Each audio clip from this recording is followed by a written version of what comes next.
है। एक सवाल मैं आपसे समझना चाहता हूं जल्दी से, वो ये है कि ऐसी दिक्कतें हों तो क्या करें अगर लगता है कि कोई समस्या हो रही तरबूज खाने से। एक दूसरा ये कि क्या खाने के बाद तरबूज नहीं खाना चाहिए, क्या ये भी कोई नियम है?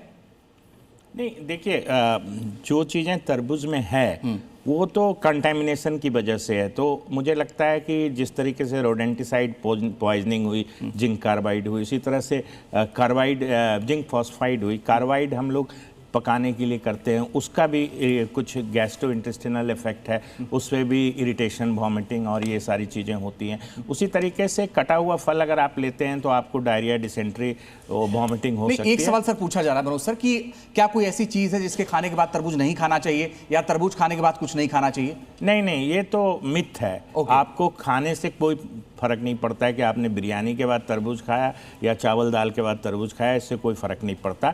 खास करके एलोपैथी में तो ऐसी कोई बात। चलिए, बहुत बहुत शुक्रिया गोला गुप्ता सर हमारे साथ जुड़ने के लिए, मनोज सर और सुधीर सर हमारे साथ जुड़ने के लिए, हमसे बात करने के लिए। तो ये हमने आपको सावधान करने की कोशिश की है और उम्मीद है कि आपको अच्छी इंफॉर्मेशन मिली होगी। एक छोटा सा ब्रेक ले रहे हैं, ब्रेक के बाद भी खबरें जा रही हैं, आप देखते रहिए जी न्यूज़।